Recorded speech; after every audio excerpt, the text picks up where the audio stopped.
Mr. President, for over 3 decades, the Radiation Exposure Compensation Act, or RECA as it's frequently described, has stood as a testament to our nation's enduring commitment to righting the wrongs of the past. Where it's hurt someone, it wants to do something about it. Since 1990, this vital program has distributed over $2.4 billion to more than 38,000 individuals adversely affected by the fallout from atomic weapons testing and the uranium industry labor. These Americans suffered due to federal activities and decisions beyond their control, enduring illnesses that span generations. Yet, as we speak, RECA is on the brink of expiration. On June 10th, just 18 days from now, unless we act, the sun will set on a program that has provided essential relief to those still living with the horrific consequences of radiation exposure. Among these are not only just the downwinders affected by nuclear tests, but also the hardworking uranium miners, mill workers, and transporters contracted by the federal government in connection with federal activities. Their suffering was part of the price of our national security during the Cold War, and their plight must not be forgotten. So while we debate the merits and the potential expansions of RECA, it is unthinkable that we would interrupt access to aid for those currently suffering. Those current beneficiaries, those currently eligible for RECA compensation, they consist of people who no one disputes have been harmed. So we don't want to interrupt coverage to them simply because we're talking about who else might also need to be covered under this program. The bill I've proposed is a clean extension of the existing program. It maintains the existing RECA framework, ensuring no disruption in access to compensation while we deliberate on how best to enhance and extend its reach. And I don't dispute that it's appropriate to expand and extend its reach in certain respects because there are some people not currently covered by it. But again, we don't want to harm those who are the current beneficiaries, and there's no reason why their coverage should lapse. The proposal previously passed by the Senate to expand RECA includes regions and additional compensation claims in a variety of jurisdictions. In some of those instances, they're abundantly backed by data. In others, they're not. In some of those areas, there may be victims who are covered by other programs. In others, there may not be. And some of them, they're clearer than others. I think some of the clearest cases are of those involving victims in the state of Missouri and in the state of New Mexico, and we'll talk more about those in a little bit. But the current bill does have some challenging aspects to it, challenging from the standpoint of moving forward toward passage. The bill as it stands risks inflating the deficit by at least $60 billion. That's at the low end. And it may jeopardize the longevity of access to necessary resources for Americans who depend on RECA compensation for the reimbursement of costs associated with medical care or survivor benefits in the event a family member tragically passed away due to exposure. That I will not do. And I'm not alone. You see, the House of Representatives has thus far declined to take up and pass Senator Hawley's previous bill, with some signaling concern, embracing some of the concerns that I just restated. It's deeply troubling that amidst urgent need, we might find ourselves entangled in one form or another of brinksmanship, sitting on our hands waiting for an unjustly expansive and unattainable bill, one that no one believes can be passed by the House. Expecting that that bill will be passed at the 11th hour puts real lives at risk, if what that means is that the existing RECA structure can't be reauthorized. So I refuse to stand by and let the program lapse while we continue to search for a solution for legitimate victims in Missouri and New Mexico.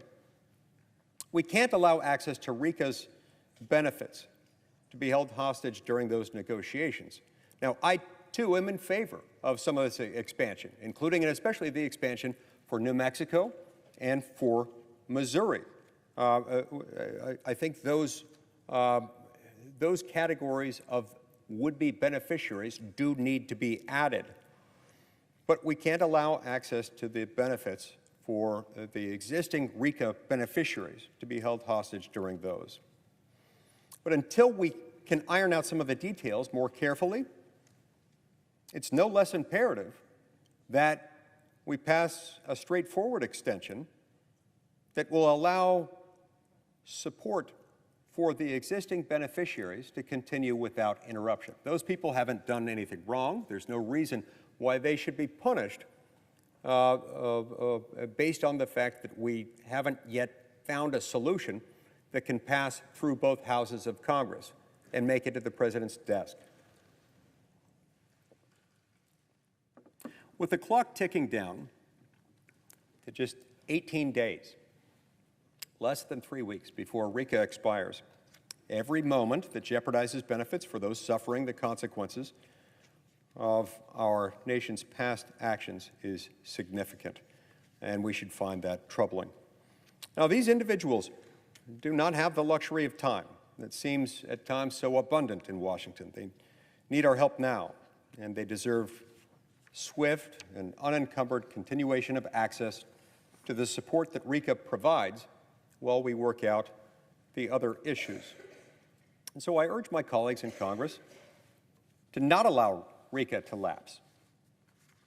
Let's pass this clean reauthorization. Let's do it right now, and let's send a clear message that America takes care of its own. To that end, Mr. President, as if in legislative session, I ask unanimous consent that the Committee on the Judiciary be discharged from further consideration of S-4175 and that the Senate proceed to its immediate consideration. Further, that the bill be read a third time and passed, and that the motion to reconsider be considered made and laid upon the table. Is there objection?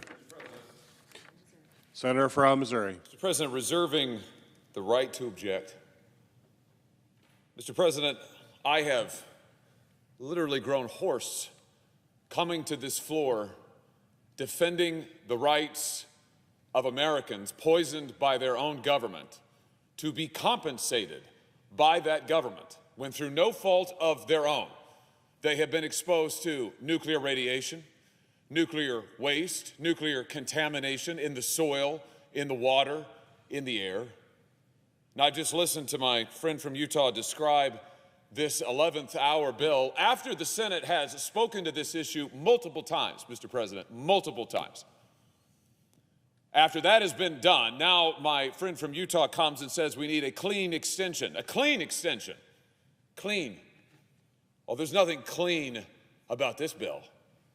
No, it leaves Missouri filthy, dirty with nuclear radiation.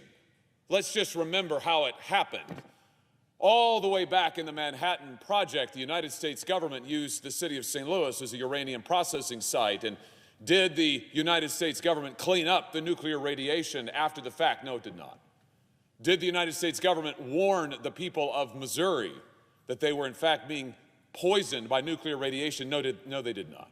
What they did instead is they lied to the people of Missouri. While the nuclear contamination seeped into our groundwater, seeped into our soil, for 50 years and more, the people of St. Louis and St. Charles and large parts of my state have been exposed to nuclear radiation. We have the highest rates of breast cancer in the nation in North St. Louis County. Entire schools cannot go to school because their classrooms are filled with nuclear radioactive material. And what has the federal government done? Not a thing. What would this bill do? Not a thing. Would it clean it up? No. Would it clean the lungs of the survivors who even now are dying from the poison they've been exposed to? No. Would it clean the areas of the Navajo Nation that have been overrun with nuclear radiation? No. Would it clean the mines that our veterans went to for decades exposed to nuclear radiation? No. No, it would do none of these things. And now this bill, I think, partakes of an entirely different philosophy. It's the philosophy expressed by the junior senator from Utah, Mr. Romney, who said recently, it's too expensive. It's too expensive for the federal government to actually make right what it has done to all of these good Americans for decades on end. No, instead, what we need to do is pass this bill that the senior senator from Utah is now advocating. It's a small fraction, he says. He's right about that. And it's reserved for those individuals who have been determined to have actually suffered. To have actually suffered. So, let's just be clear.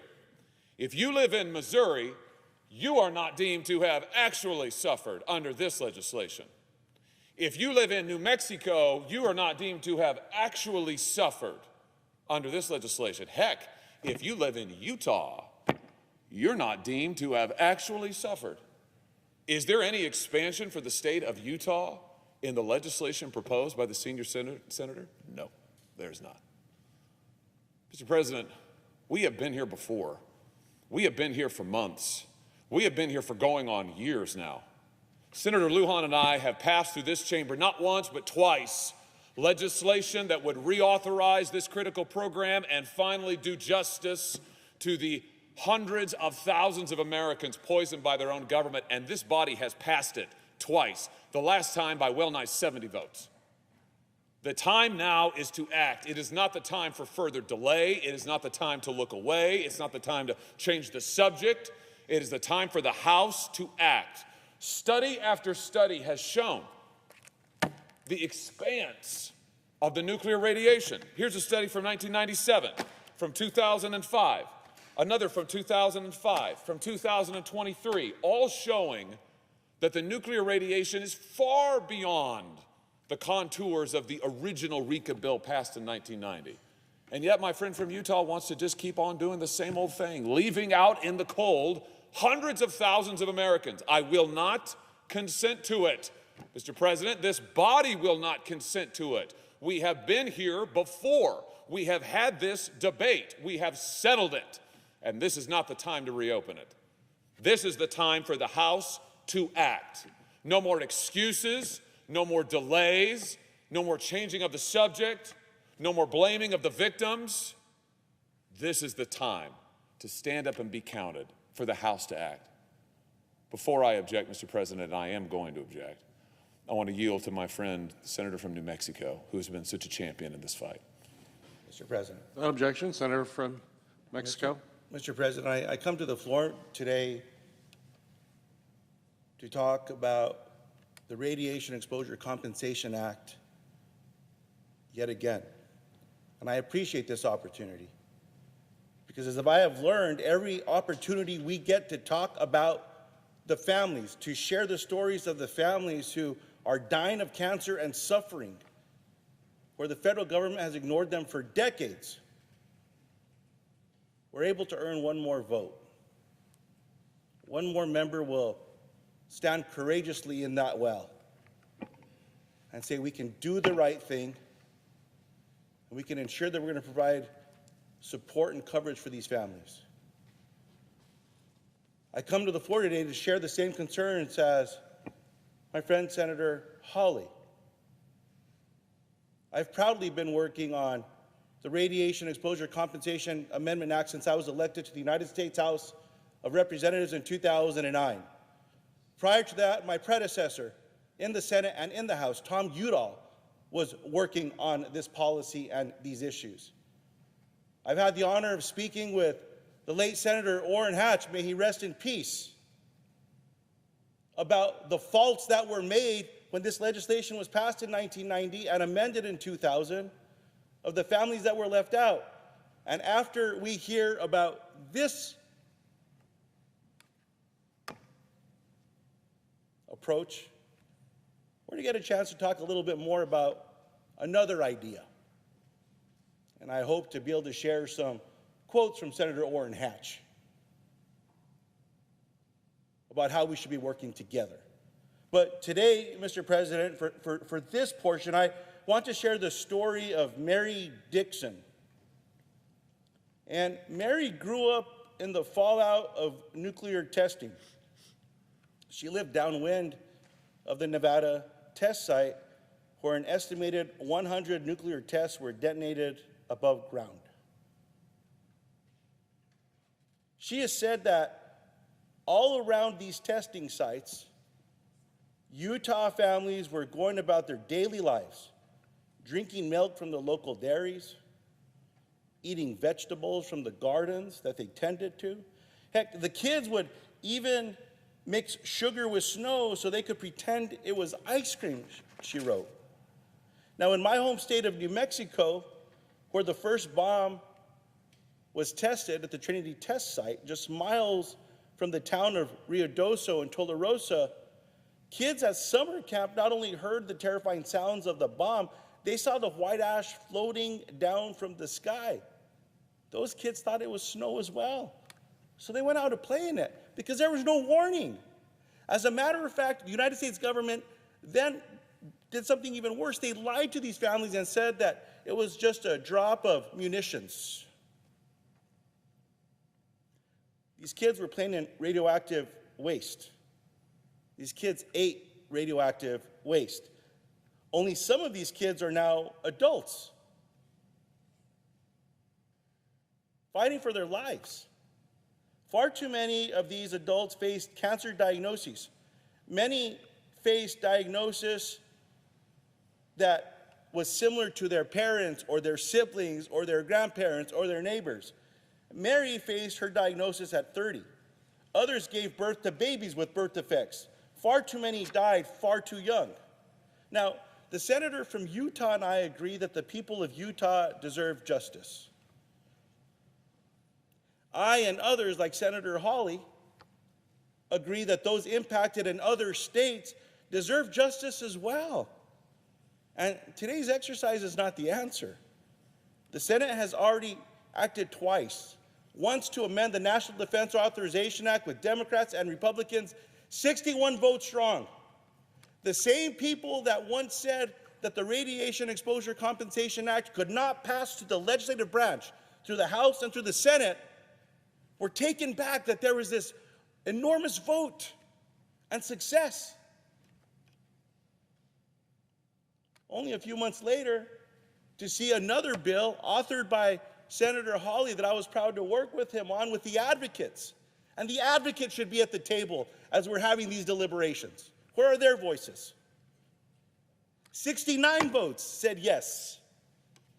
And so now it sits in the U.S. House of Representatives, where recently even Speaker Johnson's office commented on taking action to make sure that this program will not die.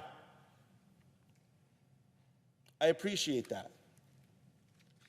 I certainly hope, Mr. President, that the families that I've had the honor of meeting with, that I know Senator Hawley has met with, that all senators here that agree that we should take further action on the Radiation Exposure Compensation Act meet with them as well.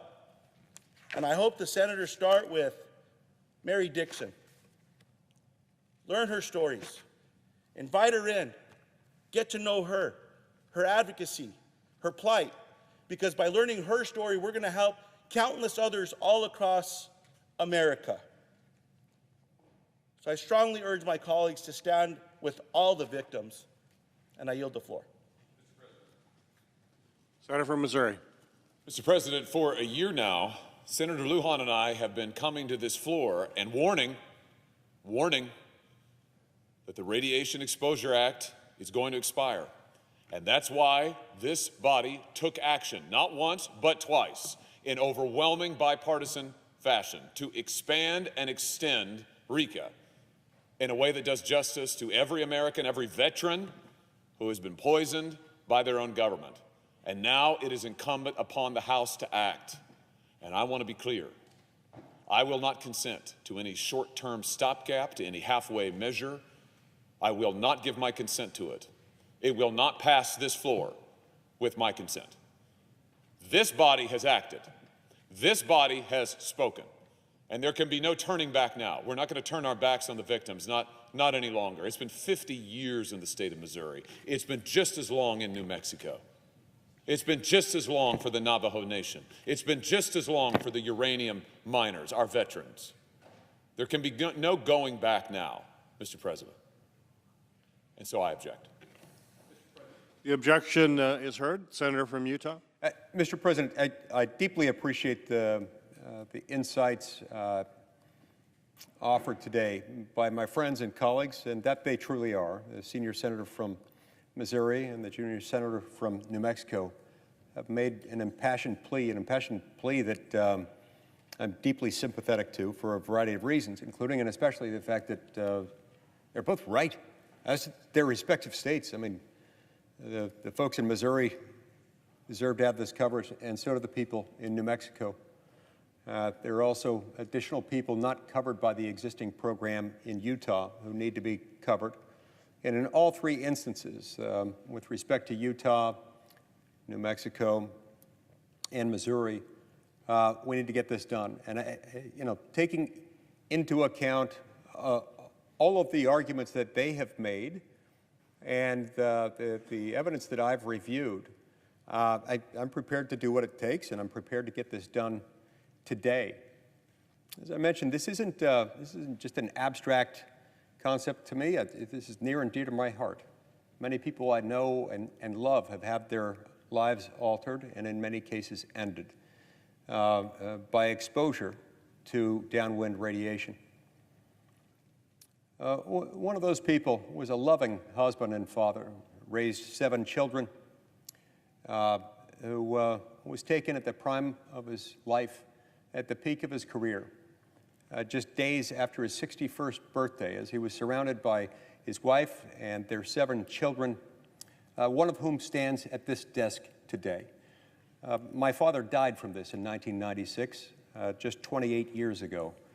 And we didn't know at the time, didn't know until years after, that he had in fact been a victim of and had died of a cancer linked to his exposure as a child growing up in eastern Arizona, spending his summers in Reserve, New Mexico, a small sawmill camp where his family lived each summer. But he was exposed to downwind radiation, and that led to his untimely death. My dad would be nearly 90 if he were alive today, and I can only imagine the youth and the vitality that we'd still see in him. I'm convinced he'd still be practicing law. I'm convinced that he'd still be a runner. His life and that of so many others in Utah and Missouri, in New Mexico, have been cut tragically short by this exposure, which is why we need to get this done. So look, in light of these concerns and the political realities that we face, again, I want to make sure that RECA doesn't lapse. And so I want to offer an updated version of the Downwinders Act. This bill would extend the benefits of those, extend the benefits of the program to those in Missouri exposed to the hazards of improperly stored nuclear waste, while also addressing the historical oversights in New Mexico and in parts of Utah. So when we look at this, we got to do this to make sure that we're following the science. And in all 3 of those areas, the science is backed up. And in all 3 of those jurisdictions, not only does the science back it up, but there aren't other government programs that may overlap with it that provide this compensation. Remember, if this were not the U.S. government doing it, this would ultimately be some species of tort law. But because it's the U.S. government, and the U.S. government as a sovereign entity, you can't just sue it unless the U.S. government makes itself amenable to suit. And that's really where RECA came in, because of the fact that we're uniquely situated both by virtue of what the science currently backs up and the absence of other programs to do it. I think it makes sense to accord that to these states.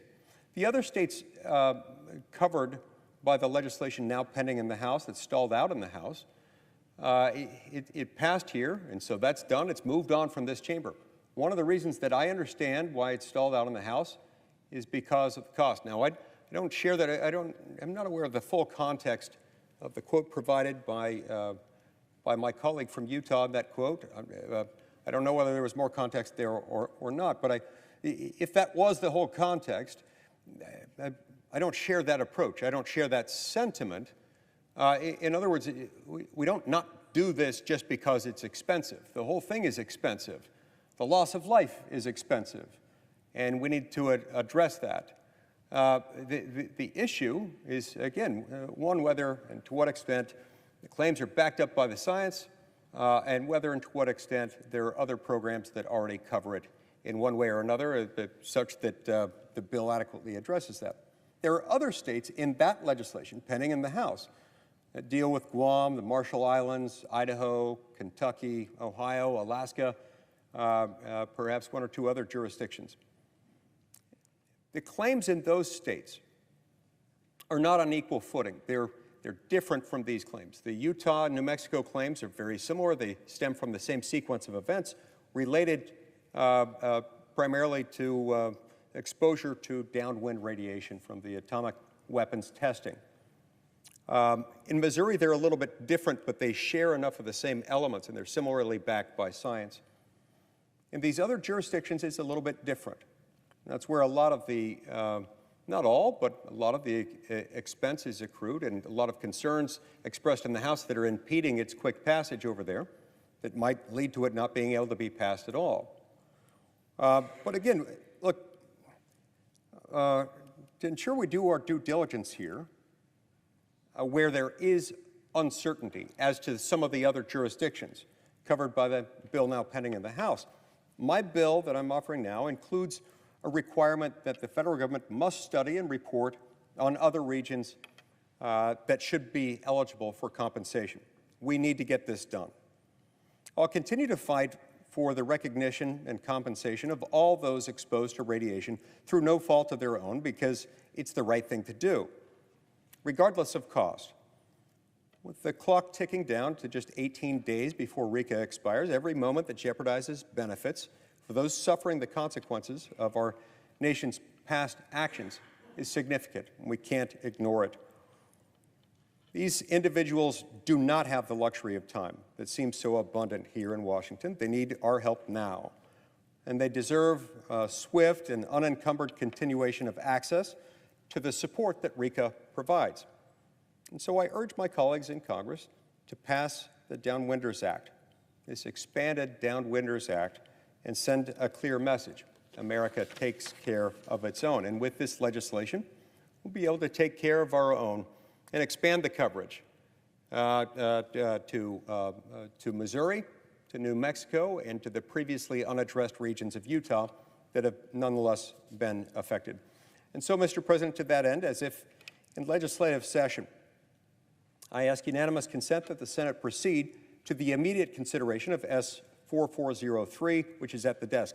I further ask that the bill be considered read a third time and passed, and the motion to reconsider be considered made and laid upon the table with no intervening action or debate. Is there objection? Mr. President. Senator from Missouri. Mr. President, I think now I've heard my friend from Utah change his position. Now he's saying he is willing to acknowledge that there needs to be an expansion of coverage for the people of Missouri, for the people of his own state, for the people of New Mexico. I'm glad we've gotten to this point. I'm glad we're willing to acknowledge finally that indeed there are those who have suffered, Americans who have been poisoned by their government, who've never been compensated, and it's basic justice to compensate them. I think that's now the position that we're at. It's taken us a long time to get there, but I think that's what I now hear the senior senator from Utah saying. I think I also heard him say that cost should not be used as an excuse. Let's just be clear about something. The cost has been paid. It's been paid by the victims. Who is it who's paying the medical bills? The victims are. Who is it who's having to choose whether to do a cancer treatment or be able to afford school supplies for their kids? The victims are. Who are the ones who are having to decide whether they can afford the burial services or not for a loved one who's passed away because of nuclear radiation? The victims are. They're the ones bearing the cost. The United States government's gotten off scot-free. 50 years, the U.S. government hasn't paid a penny in my state, in New Mexico, the Navajo Nation, In Arizona, to the miners, our veterans, nothing. Nothing. They're the ones who made the mess. In Missouri, it's still not cleaned up. As I stand here on this floor, Coldwater Creek, still poisoned. The Westlake landfill, still burning. Weldon Spring, not cleaned up. Government hasn't done anything. And I'm glad to hear an acknowledgement, finally, that it is time for the federal government to take responsibility for what it has done. We can all agree on that. We can all agree that the time to act is now, which is why this body has acted. It's done everything Senator Lee has just talked about. We've done it. We did it months ago. Months ago, the senator talks about getting this done today. It's been done. The Senate has done it. We passed this bill with nearly 70 votes months ago. I urge the senator to use his good offices in the House to speak to Speaker Johnson, who pledged, by the way, to the Congresswoman from Missouri, Ann Wagner, in a public statement, he said the House would take this up and make sure RECA is renewed. I believe the senator's right. They've got 18 days. 18 days. He made a commitment. Let's keep our commitments. I urge the senator to use his good offices now that we all agree to get this done in the United States House of Representatives. That's where the obstacle is. But I reiterate, I will not be party to any attempt at some halfway measure, some short stopgap bill, or some effort to sweep this under the rug. Not anymore. The victims have waited too long. They've waited too long. I'll yield to my friend from New Mexico. Mr. President. Senator from New Mexico. Mr. President, let me begin by quoting Senator Orrin Hatch, the primary author of the Radiation Exposure Compensation Act, in his final years. Senator Hatch said, quote, "Updating this legislation is a moral imperative. RECA, as it is currently written, extends benefits only to uranium miners, millers, and transporters who worked until 1972, but an updated bill would extend benefits to those who worked after 1972, many of whom have developed cancer as a result of radiation exposure." End quote. Let me repeat that. Senator Orrin Hatch said it was a moral imperative to provide justice to what are called post-71 miners. And what does this bill offer to these Americans who have suffered for our country? Nothing. What does this bill offer to downwinders in Arizona, Nevada, Colorado, Idaho, Montana? Again, nothing. Instead, this exercise is an attempt to undermine the strong bipartisan coalition that passed historic RECA legislation. I hope no one misreads what's happening today. There is a bipartisan coalition. There is a bipartisan group of advocates across the country that is growing and growing. There are more co-sponsors in the House. The strongest vote that has ever taken place in the United States Senate has already passed this bill. Mr. President, let me be clear. Our bipartisan coalition will work with anyone who wants to meaningfully help the victims of all radiation and uranium exposure illnesses, including those that voted no when the Senate passed the RECA to the House just a few months ago. But we should help all of them. Every one of these families that qualifies. And by the way, just because a community is included as a downwind county, it doesn't mean all the people living there benefit from the program. They still have to fight and prove that they lived in this community for a number of years, that their critical illnesses and cancers are those that science shows were due to this exposure. They have to fight. It's not just given to them.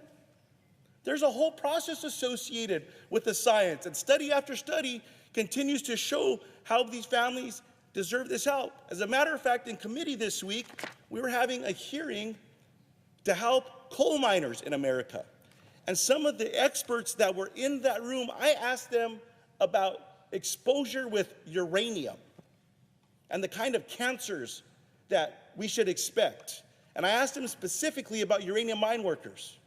And it wasn't surprising when that witness told us that the same uranium mine workers who worked 1971 and before and their cancers, it turns out that the uranium mine workers that worked in 1972, they had the same cancer as well.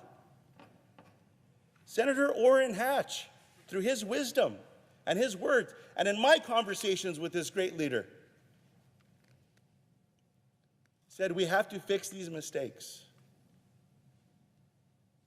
I'll close with this, Mr. President. A few years ago, a Navajo elder, and I've shared this with our colleagues before, when she spoke before the House of Representatives, she asked an important question to the panel of members that were not supportive of expanding RECA. And it was simple. Are you waiting for all of us to die so that the problem goes away?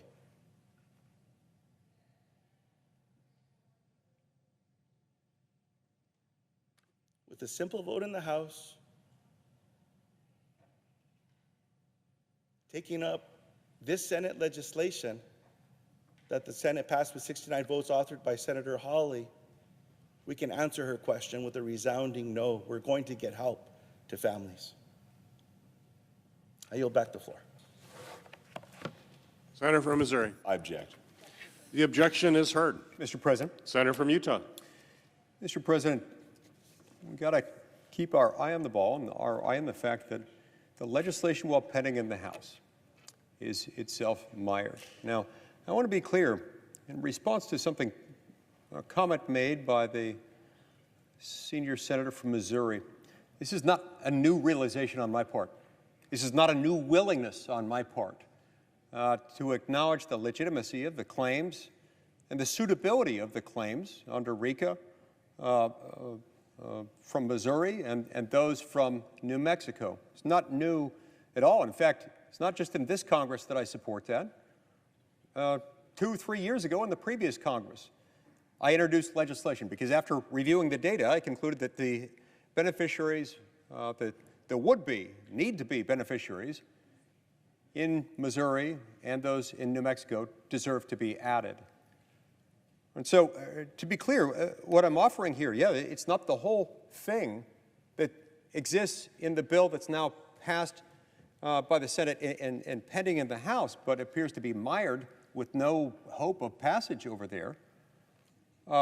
It's not the whole bill, but it's something, and it takes care of our 3 states. And it's not just because our 3 states are important and the others aren't. No, it's because the claims arising in our 3 respective states are materially different than those pending in jurisdictions. In most of those other jurisdictions, the scientific data isn't of the same caliber, drawing the same causal link between radiation exposure and liability on the part of the U.S. government and ultimately the conditions at issue, the types of cancers and related ailments that go along with it.